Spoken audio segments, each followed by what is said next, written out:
Welcome everyone to AJ classes. As you can see from the screen, today we will be doing the fifth video of general science.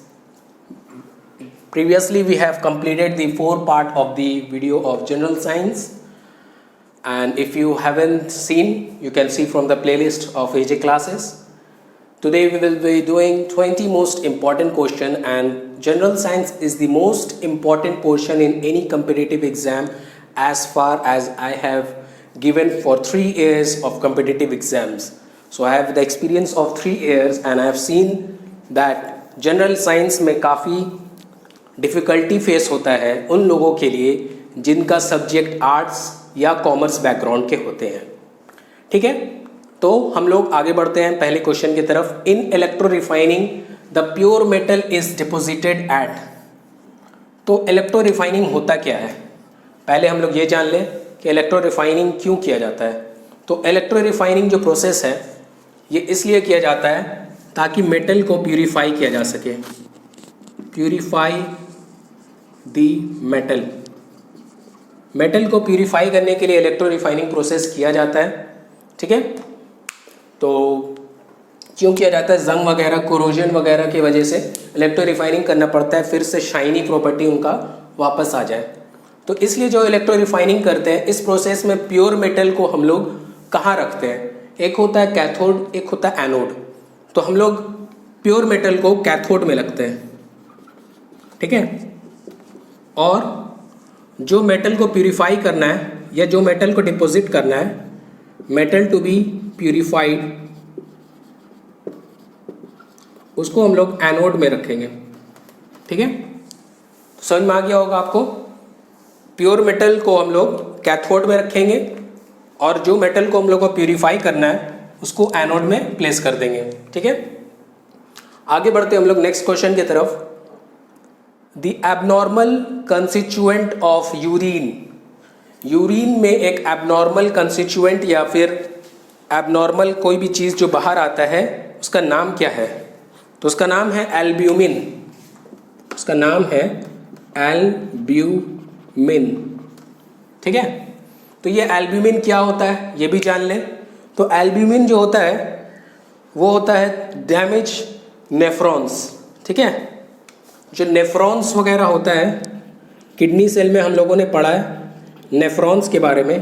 Tiny cell होता है जो कि kidney में मौजूद होता है, जैसे कि हमारा ब्रेन में होता है न्यूरॉन प्रेजेंट, ब्रेन सेल्स को हम लोग बोलते हैं, वैसे ही होता है functional unit of kidney nephron.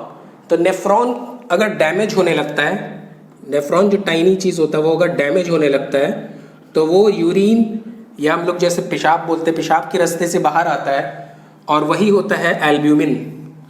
ठीक है, वही हम लोग बोलते हैं एबनॉर्मल कंस्टिट्यूएंट, कि मतलब कि ये यूरिन में होना नहीं चाहिए लेकिन नेफ्रॉन के डैमेज की वजह से एल्ब्यूमिन प्रेजेंट होने लगता है यूरिन में. ठीक है, नेक्स्ट क्वेश्चन की तरफ आगे बढ़ते हैं. तो ट्रैफिक पुलिस ऑफ सेल्स, ऐसा टाइप का क्वेश्चन बार बार पूछता है, अलग अलग तरीका से पूछता है. जैसे कि ट्रैफिक पुलिस ऑफ सेल बोलते हैं गोल्गी बॉडी को. गोल्गी बॉडी को हम लोग ट्रैफिक पुलिस बोलते हैं. तो ट्रैफिक पुलिस का काम क्या रहता है, हम लोग जानते हैं कि जिसका ट्रैफिक वगैरह को मेंटेन करता है, तो ये सेल में कोई सही से डिस्टेंस मेंटेन नहीं कर रहा है या सही से अपना वे या पाथ मेंटेन नहीं करता है, तो गोल्गी बॉडी हेल्प करता है. ये स्टोर प्रोटीन करता है और लिपिड को, प्रोटीन को स्टोर करता है. ठीक है, नेक्स्ट सुसाइडल बैग्स किसको बोलते हैं, सुसाइडल बैग्स भी बोलते हैं और एटम बॉम्ब भी बोलते हैं इसको, एटम बॉम्ब ऑफ सेल्स. तो ये होता है लाइजोसोम्स. लाइजोसोम्स तो ये क्या करता है कि हर थोड़ा थोड़ा दिन बाद यह फट जाता है, खुद से ही फट जाता है, इसीलिए ऐसा नाम इसको पड़ा है सुसाइडल बैग्स. ठीक है, सुसाइड माने ही होता है खुद से अपने जान को ले लेना. ठीक है, तो लाइसोसोम्स को एटम बॉम्ब या सुसाइडल बैग्स भी बोलते हैं. इसी तरीके का सेल का बहुत सारा क्वेश्चन आता है. ब्रेन ऑफ द सेल आता है तो उसका आंसर न्यूक्लियस होगा. ठीक है, और एक तो काफ़ी इंपॉर्टेंट हम लोग क्लास 6 से सुनते आ रहे हैं, powerhouse of the cell, जिसकी वजह से रेस्पिरेशन वगैरह का प्रोसेस होता है, तो उसको हम लोग बोलते हैं माइटोकॉन्ड्रिया. ठीक है, डेंटल फॉर्मूला. डेंटल फॉर्मूला हमारा दांत का जो 32 दांत होता है वो किस प्रकार से होता है. तो उसका कुछ कंसेप्ट होता है ICP और M। अब आप सोचते होंगे ICPM क्या है, व्हाट इज दिस ICPM? तो ये 4 टाइप का दांत हमारे जॉज में प्रेजेंट होते हैं। पहले वाले को बोलते हैं इंसीजर, जो नोचने या टेयरिंग करने का काम आता है। फिर आता है कैनाइन, ये चीड़ फाड़ करके मतलब फ्रेश मीट वगैरह खाने में। फिर आता है प्रीमोलर्स, मिक्सिंग करने के लिए। मोलर्स, ग्राइंडिंग करने के लिए, एकदम नरम। ठीक है, तो इनका नाम हुआ incisor, canine, premolar and molar. और इसका जो फॉर्मूला रहता है वो रहता है 2 1 2 3। 2 माने क्या हुआ, इंसीजर 2 ठो रहता है, कैनाइन 1 रहेगा, प्रीमोलर 2 रहेगा और मोलर 3 रहेगा। अब आप बोलिएगा कि 32 दांत रहता है हमारे अंदर, और ये तो सिर्फ 3 2 5 2 6 7 और 1 8 ही हुआ। तो आपको मैं बता दे रहा हूँ डायग्राम करके, थोड़ा सा यहाँ इरेज करता हूँ ताकि बताने में आसानी हो। ठीक है, फिर नेक्स्ट पेज में जाएंगे तो टाइम लग जाएगा। तो मैं आपको बता दे रहा हूँ कि दांत का जो पोजीशन होता है, एक होता है अपर जॉ, एक स्कीमेटिक डायग्राम में बना रहा हूँ, दांत इससे बहुत ही बेहतर होता है। अल्लाह इस God has made us very beautiful, लेकिन फिर भी मैं एक स्कीमेटिक डायग्राम बना रहा हूँ जिसमें मैं ये बताना चाह रहा हूँ कि एक ऊपर में जॉ होता है, एक नीचे में जॉ होता है ना। उसका अगर हम लोग 20 से एक भाग करते हैं तो ये होता है अपर लेफ्ट जॉ, ये होता है अपर राइट जॉ। वैसे ही हुआ ये लोअर लेफ्ट जॉ, ये हुआ लोअर राइट जॉ। ये जो काउंटिंग है, जो 8 है, वो सिर्फ और सिर्फ एक अपर लेफ्ट जॉ के बारे में। तो वो 8 हुआ, तो 8 चौके 32, एज सिंपल एज दैट। आप समझ सकते हैं कि यहाँ का 8 हुआ, 8 दूनी 16, 8 तिये 24, 8 चौके 32। होप सो आपको क्लियर हो गया होगा ICPM वाला फॉर्मूला। लार्जेस्ट आर्टरी, आर्टरी जो होता है ये हार्ट से टिश्यूज में ब्लड को ट्रांसफर करता है। ठीक है, आर्टरी का जो यूज होता है वो ब्लड कैरी करता है, लेकिन प्योर ब्लड, ऑक्सीजनेटेड ब्लड को कैरी करता है from heart to different tissues of body. तो लार्जेस्ट आर्टरी का नाम है एओर्टा, जो कि काफी मोटा होता है, एओर्टा बोलते हैं इसको। ठीक है, आर्टरी का केस में क्या होता है कि आर्टरी जो होता है वो, अभी जो मैं पहले बोला कि प्योर ब्लड को कैरी करता है, लेकिन एक आर्टरी को छोड़ के जिसका नाम होता है पल्मनरी आर्टरी, ये क्या करता है, रिवर्स केस करता है, ये कैरी करता है इम्प्योर ब्लड को। वैसे वेन का एक केस आता है, वेन जो कि इम्प्योर ब्लड को कैरी करता है, इम्प्योर ब्लड को कैरी करता है, लेकिन पल्मनरी वेन जो होता है वो प्योर ब्लड को कैरी करता है। जस्ट इन लोगों दोनों का रिवर्स होता है। आर्टरी जो होता है वो प्योर ब्लड को कैरी करता है, लेकिन पल्मनरी आर्टरी को छोड़ के। वैसे वेन जो होता है वो इम्प्योर ब्लड को कैरी करता है, लेकिन पल्मनरी वेन को छोड़ के, क्योंकि वो जो है इम्प्योर ब्लड को प्योर ब्लड को कैरी करता है। ठीक है, नेक्स्ट हम लोग 6th वीडियो में जाते हैं, 6 नंबर क्वेश्चन में। नेक्स्ट हम लोग आगे बढ़ते हैं। क्वेश्चन नंबर 6 हमारे स्क्रीन पे है और वो बोल रहा है कि enzyme present in saliva. Saliva जो कि हमारे टंग से निकलता है, सलाइवा, थूक वगैरह को बोलते हैं सलाइवा। तो वहाँ पर एंजाइम जो प्रेजेंट रहता है उसको क्या बोलते हैं, उसको टाइलिन बोलते हैं। टाइलिन, पी साइलेंट है। तो सलाइवा जो काम करता है, मतलब एंजाइम जो काम करता है, एंजाइम डाइजेशन में मदद करता है। अब आप सोचते होंगे कि डाइजेशन, अभी तो फूड माउथ में ही है, तो मैं बता दूं माउथ से ही डाइजेशन का प्रोसेस स्टार्ट हो जाता है। इनफैक्ट जो सलाइवा का जो ये एंजाइम है टाइलिन, ये हेल्प करता है स्टार्च को, जो भी खाना हम लोग खाएं उसमें स्टार्च जो प्रेजेंट रहता है उसका ब्रेक डाउन के लिए टाइलिन अपना काम माउथ से ही शुरू कर देता है। तो डाइजेशन का अगर प्रोसेस कोई पूछेगा आपसे कि कहाँ से स्टार्ट होता है, तो स्टोमक में नहीं है, माउथ से ही स्टार्ट हो जाता है। टाइलिन स्टार्च का ब्रेक डाउन स्टार्ट कर देता है। ठीक है, नेक्स्ट आगे बढ़ते हैं। From which mineral radium is obtained. तो ये पिच ब्लेंड एक पुराना नाम है इसका, पिच ब्लेंड, लेकिन अभी जो इसका नया है नाम, उसका नाम है यूरेनिनाइट। ब्राउन कलर का एक पत्थर होता है जिसमें रेडियम का प्रेजेंस मौजूद रहता है। ठीक है, तो इसी मिनरल से हम लोग रेडियम को पा सकते हैं। और रेडियम का जो खोज किए हैं उनका नाम हम लोग जानते ही है, मैडम क्यूरी, जिनको प्राइज़ भी मिला है, 2 बार मिला है। ये हम लोग जनरल अवेयरनेस में शेयर कर चुका है कि एक बार फिजिक्स के लिए मिला था, रेडियो फिजिक्स मतलब इसके लिए, रेडियो एक्टिविटी के लिए, और एक बार इनको केमिस्ट्री में भी मिला है। नेक्स्ट आगे बढ़ते हैं। Acid present in lemon. ये जो एसिड प्रेजेंट होता है इसका नाम है साइट्रिक एसिड। और कभी कभी क्वेश्चन में आता है कि एप्पल में कौन सा है, तो उसका होता है मैलिक एसिड। ऐसा टाइप का क्वेश्चन बार बार आता है, तो आप इसको और वास्टली पढ़ सकते हैं। और आता है एक टैमरिंड, इमली जिसको बोलते हैं, टैमरिंड में कौन सा एसिड प्रेजेंट रहता है, तो उसका आंसर होगा tartaric acid. Tartaric acid. Rancid butter में भी टार्टरिक एसिड रहता है। रैंसिड बटर माने हुआ बटर जो कि सड़ चुका हो, ठीक है, उसमें भी टार्टरिक एसिड रहता है। इस तरह से क्वेश्चन भी बहुत सारा आता है अलग अलग। आपको ये बता दे रहे कि जितना भी खट्टा वाला चीज़ होता है, लेमन वगैरह, लेमन का जितना भी बिरादरी है, ऑरेंज हो या कुछ भी, उसमें मैक्सिमम टाइम्स साइट्रिक एसिड ही रहता है।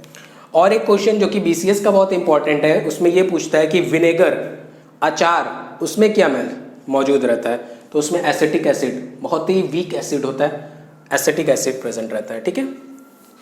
तो नेक्स्ट क्वेश्चन की तरफ बढ़ते हैं हम लोग आगे। 1 light year is equal to कितना मीटर। इस टाइप का क्वेश्चन भी आता है कि किसका क्या यूनिट है या कितना क्वांटिटी है, तो 9.46 इंटू 10⁻15 मीटर। लाइट एयर जो होता है एक डिस्टेंस होता है। ये भी बार बार पूछता है कि लाइट एयर क्या डिफाइन करता है, तो आप बोल दीजिएगा लाइट एयर डिस्टेंस बिटवीन, जो प्लानेट का जो डिस्टेंस होता है एक दूसरे में, बाहर का यूनिवर्स में जो डिस्टेंस मेंटेन हम लोग करते हैं, मतलब मेजर करते हैं, वो लाइट एयर में मेजर करते हैं, ठीक है। तो लाइट एयर जो है नाम से ऐसा लगता है कि साल के बारे में बता रहा है, लेकिन वो डिस्टेंस के बारे में बताता है। पर 1 AMU नहीं, एमस्ट्रॉन्ग यूनिट, AMU नहीं होता है, AU होता है, बेग योर पार्डन। तो 1 एमस्ट्रॉन्ग यूनिट जो होता है वो कितना मीटर होता है, तो वो 1.495 इंटू 10⁻11 मीटर होता है। अब यहाँ दो चीज़ आप देखते होंगे, पार्सेक और फर्मी। तो पार्सेक के बारे में बताना चाहेंगे और फर्मी के बारे में बताना चाहेंगे। पार्सेक सबसे बड़ा डिस्टेंस का यूनिट होता है, biggest distance unit, biggest unit of distance. अभी आप देखिए लाइट एयर ही कितना ज़्यादा है मीटर के हिसाब से, और ये पार्सेक मालूम कितना है, 1 parsec is equal to 3.26 light year. तो समझिए कितना ज़्यादा हुआ, एक पार्सेक अगर हम लोग मीटर में निकालते हैं तो, है ना। लेकिन यही अपोजिट में आता है, सबसे छोटा, स्मॉलेस्ट बोला जाएगा, स्मॉलेस्ट डिस्टेंस का जो यूनिट होता है वो फर्मी होता है। 1 fermi is equal to 10⁻⁻15 metre. Minus माने क्या हुआ, छोटा। तो इसलिए मैं ऐसा टाइप का क्वेश्चन बनाया ताकि आप लोगों के पास ये वाला एक्सप्लेनेशन भी रख सकूं। आगे बढ़ते हैं हम लोग क्वेश्चन नंबर 10 की तरफ। Scissors are an example of, तो ये सीजर जो होता है ये फर्स्ट क्लास लीवर का एग्जाम्पल होता है। हम लोग पढ़ते हैं ना, लीवर का 3 टाइप का क्लास होता है, first class, second class and third class. तो उसके लिए याद करने का एक ही तरीका है, FLE। ये क्या तरीका हुआ, FLE मानी हुआ, ये तीनों जो है मिडल में पड़ता है, मिडल में पड़ता है, ठीक है। अब जैसे एक सीजर का एक हम लोग स्कीमेटिक डायग्राम बनाते हैं। सपोज करिए ये इसका हाथ वगैरह, हाथ पकड़ने का जगह है, और यहाँ पर टोंग वगैरह लगेगा या कोई भी चीज़ है, सीजर टाइप का बना दिया, ठीक है। तो यहाँ देखिए ये जो है जिसकी वजह से मूवमेंट हो रहा है, ये हो गया फल्क्रम। यहाँ हमारा एफर्ट लगता है हाथ से, और ये लोड यहाँ कैरी करता है। तो ये इसीलिए इसको हम लोग बोलते हैं फर्स्ट क्लास लीवर। वैसे ही सेकंड क्लास लीवर जब होगा तो उसमें लोड बीच में आएगा और वाइसे वर्सा एफर्ट और फल्क्रम रहेगा। एंड थर्ड क्लास लीवर में क्या होता है, एफर्ट बीच में आता है, जैसे कि हैंड्स ऑफ अ मैन। इसमें यही होता है कि एफर्ट जो हमारा यहाँ लगता है मिडिल में, और फल्क्रम रहता है ये जॉइंट, ये फल्क्रम की तरह एक्ट करता है। एफर्ट हमारा यहाँ से लगता है, लोड हम लोग यहाँ कैरी कर रहे हैं, है ना। तो हैंड्स जो होता है ये थर्ड क्लास लीवर होता है, ठीक है। और भी एग्जाम्पल्स आप देख सकते हैं अपने नेट में, रिसर्च करिए थोड़ा। Escape velocity at moon surface, moon surface पे एस्केप वेलोसिटी होता है बहुत ही कम, 2.38 किलोमीटर पर सेकंड, 2.38 किलोमीटर पर सेकंड। यही अर्थ में ये जो 2.38 अभी हम लिखाया है एस्केप वेलोसिटी, ये मून से बाहर भागने के लिए, मून सरफेस को छोड़ के बाहर जाने के लिए या फिर वापस आने के लिए। वैसे एस्केप वेलोसिटी ऑफ अर्थ जो होता है वो होता है 11.2 किलोमीटर पर सेकंड। ये अर्थ का ग्रेविटेशनल फील्ड को कैसे आप ओवरकम करिएगा, अगर आपके पास इतना स्पीड आप निकाल लेते हैं तो आप अर्थ को, मतलब अर्थ से बाहर जाने के लिए रॉकेट वगैरह को एस्केप वेलोसिटी का ज़रूरत पड़ता है। ठीक है, तो इसी रफ्तार से या इससे भी ज़्यादा रफ्तार में रॉकेट को चलाना पड़ता है ताकि वो बाहर जा सके, एस्केप कर सके वेलोसिटी को।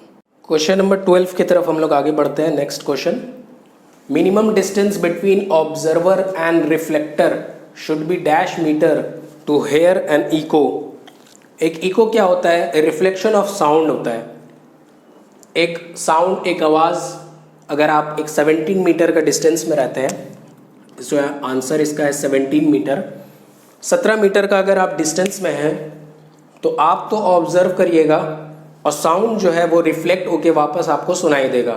जैसे इस रूम में मुझे सुनाई दे रहा है, लेकिन हम लोग जो माइक यूज़ कर रहे हैं इसकी वजह से वॉइस कैंसिलेशन हो जा रहा है और इको आपको नहीं सुनाई देता है। खैर, इससे पहले वीडियोस में अगर आप देखेंगे जिसमें मैं माइक्रोफोन से नहीं, एक ब्लूटूथ हेडफोन से जब मैं वीडियो बनाता था स्टार्टिंग के वीडियोज़ में, तो देखिएगा आपको एक बैकग्राउंड वॉइस सुनाई देगा, ये रिपीटिशन ऑफ माई वॉइस सुनाई देगा, तो वो होता है इको। ठीक है, तो 17 मीटर ज़रूरी होता है इको के लिए। A particle is thrown vertically upward when it reaches the highest point it has. जब ये हाईएस्ट पॉइंट पे था तो इसका जो है वेलोसिटी 0 हो गया था, है ना, वेलोसिटी 0 हो गया था। लेकिन यहाँ वेलोसिटी नहीं पूछ रहा, यहाँ एक्सेलरेशन के बारे में पूछ रहा है। तो एक्सेलरेशन क्या होता है? वो डाउनवर्ड एक्ट करता है, मतलब कि एक्सेलरेशन इज एक्टिंग डाउनवर्ड्स। अच्छा, तो एक्सेलरेशन क्यों डाउनवर्ड एक्ट कर रहा है? क्योंकि जी जो कि एक्सेलरेशन ड्यू टू ग्रेविटी है वो कहाँ एक्ट कर रहा है? वो नीचे की तरफ एक्ट कर रहा है। तो जैसे ही ये पॉइंट, जैसे हम लोग जो चीज़ को कोई को थ्रो किया, जब वो हाईएस्ट पॉइंट में पहुंचता है तो वहाँ उसका वेलोसिटी 0 होता है, लेकिन ग्रेविटी उसको पुल करता है जिसकी वजह से एक डाउनवर्ड एक्सेलरेशन एक्ट करता है। ठीक है, आगे बढ़ते हैं। Why does a cannon recoil after firing? एक कैनन, तोप वगैरह जो होता है वो अपने आप से रिकॉइल कैसे हो जाता है? तो ये क्या होता है, इसमें आपका न्यूटन का थर्ड लॉ लगता है। न्यूटन्स का थर्ड लॉ लगता है। थर्ड लॉ क्या बोलता है? To every action there is an equal and opposite reaction. तो वही एक्शन जब वो फायर हुआ तो बहुत ही जोर से तोप का वो गोला निकला, तो इसलिए वापस वो रिकॉइल होने मांगता है। ठीक है, ये न्यूटन का थर्ड लॉ है। कभी कभी न्यूटन्स का फर्स्ट लॉ के हिसाब से भी क्वेश्चन पूछता है। मैक्सिमम टाइम थर्ड लॉ से ही पूछता है। Hardest substance available on earth, इसका आंसर है डायमंड। काफ़ी इजी क्वेश्चन है लेकिन आता है बार बार, इसलिए मैं आप लोगों के साथ शेयर कर दिया। Hardest substance present in human body, ये भी आजकल क्वेश्चन में पूछता है। ह्यूमन बॉडी में हार्डेस्ट सब्सटेंस कौन है? तो आदमी क्या सोचेगा? हड्डी, बोन। नहीं, बोन नहीं है, दांत में प्रेजेंट रहता है, उसका नाम इनामेल है। इनामेल दांत का भी एकदम टॉप मोस्ट लेयर जो होता है। दांत का अगर हम एक स्कीमेटिक डायग्राम बनाते हैं, बहुत ही अजीब बना, ठीक है, तो ये ऊपर में एक पोर्शन होता है वाइट का, वही को इनामेल बोलते हैं। ठीक है, next, gas usually filled in electric bulb. तो ये नाइट्रोजन होता है क्योंकि ये रिएक्ट नहीं करता है फिलामेंट के साथ। ये जो गैस प्रेजेंट रहता है उसका नाम है नाइट्रोजन, और ये जो फिलामेंट रहता है बल्ब में, आप अगर अंदर में देखिएगा एक फिलामेंट रहता है जो कि टंगस्टन का बना रहता है, हम लोग जानते हैं। तो ये फिलामेंट से रिएक्ट नहीं करता है, इसलिए नाइट्रोजन को हम लोग यूज़ करते हैं। ठीक है, और नाइट्रोजन का एक और एप्लीकेशन आप देखिएगा कि नाइट्रोजन को हम लोग यूज़ करते हैं चिप्स वगैरह का स्टोरेशन के लिए। मतलब कि चिप तो बहुत दिन पहले मैन्युफैक्चर हो जाता है, लेकिन वो मार्केट में रहता है और एक्सपायरी डेट एक रहता है, तो उस बीच नाइट्रोजन गैस से ही फिल किया जाता है चिप्स या चिप पैकेट्स में, ठीक है। चिप पैकेट्स वगैरह को भी नाइट्रोजन के स्टोर करने के लिए किया जाता है, ठीक है। जो हो गया। नेक्स्ट जो है हम लोग, जो आप देख सकते हैं क्वेश्चन नंबर 17, काफ़ी इंपॉर्टेंट क्वेश्चन है ये वाला, क्योंकि यहाँ पर लिखा हुआ है WBCS मेंस 2019। तो रेडियो एक्टिविटी का यूनिट आया था, तो सब बहुत ही खुश हो गए। 3 आंसर दिया था, 4 आंसर। पहला दिया था बेक्केरेल, तो जिसको बेक्केरेल याद था वो बेक्केरेल मार के आ गया। जिसको याद था क्यूरी वो क्यूरी मार दिया। जिसको याद था रदरफोर्ड वो रदरफोर्ड मार दिया। अब जो एक्सेलेंट प्लेयर जो था वो मारा डी, ऑल ऑफ दीज। तो इसका जो आंसर है वो क्यूरी भी है, रदरफोर्ड भी है और बेक्केरेल भी है। बहुत ही इंपॉर्टेंट क्वेश्चन है ये, मार्क कर लीजिएगा। ये क्वेश्चन कभी भी कोई भी एग्जाम में फिर से रिपीट कर सकता है। तो इसका यूनिट जो है तीनों होता है, क्यूरी भी होता है, रदरफोर्ड भी होता है और बेक्केरेल भी होता है। नेक्स्ट हम लोग 3 क्वेश्चन और करेंगे, उसके बाद इंशाल्लाह साइन ऑफ हो जाएंगे। नेक्स्ट क्वेश्चन जो आपके स्क्रीन पे है, आप देख सकते हैं, 4th state of matter. Matter का 3 स्टेट होता है, हम लोग जानते हैं, सॉलिड, लिक्विड, गैस, बचपन में पढ़ चुके हैं। 4th स्टेट ऑफ मैटर जो आजकल आता है क्वेश्चन में, वो ये होता है प्लाज्मा।